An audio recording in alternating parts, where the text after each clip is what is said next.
that the conviction is reasonable sentence of the crime committed because the first two strikes must be considered a violent or serious felony.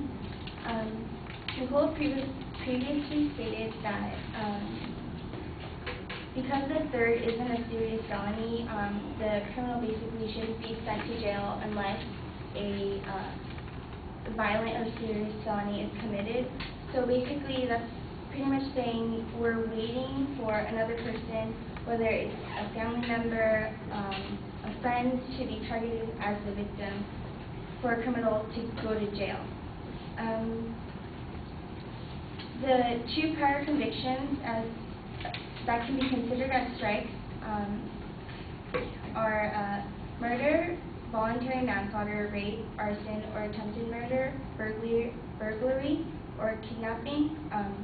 Most felonies involving violence are on the list. Other offenses that count as strikes for California three-strike purposes include criminal threats, residential burglary, and any offense in which a dangerous or deadly weapon is personally used to enforce bodily injury. When the California legislature enacted the three-strike law, it made a judgment that protecting the public safety requires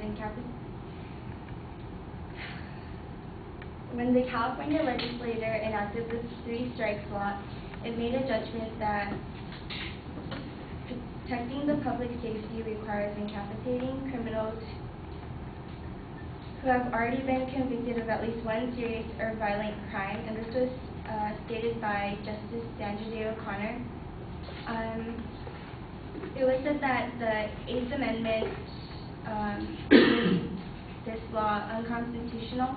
However, the 8th Amendment does not require the state to choose a particular philosophy of punishment, and the three-strikes law is a rational legislative judgment, as stated by the News Facts on March 5th, 2003. The Constitution's 8th Amendment guarantee against cruel and unusual punishment does not prohibit California from making that choice. They also said that the sentencing was not reasonable. A person is sentenced determined by their specific crime, and a trial in court is rendered liable to their offense. Whether such a conviction is determined by a jury or judge, a sentence is based upon their illegal actions and not being sent away unreasonably. Evidence is that the three-strike law applies to specifically 3 convictions and not 3 crimes. A criminal can get away from lack of evidence to prosecute, and with the system aid of a lawyer, it's a major judicial accomplishment to get 1 conviction. When the three-strikes law is applied, it is applied to a criminal who has committed far more than 3 crimes. The law provides a very effective deterrent after the 2nd conviction, because this will discourage the more serious crimes such as rape and armed robbery, and it will also discourage the more minor offense of things like burglary. This law can help dissuade offenders from committing more minor offenses such as more heinous crimes like murder. Expanding on the inherency claims, the policy doesn't fail to address the excessive cost of imprisoning nonviolent offenders because the criminal is specifically imprisoned for their previous violent and or serious felonies. Overcrowding in jails by the California three-strike sentencing law has not overflowed the state prisons.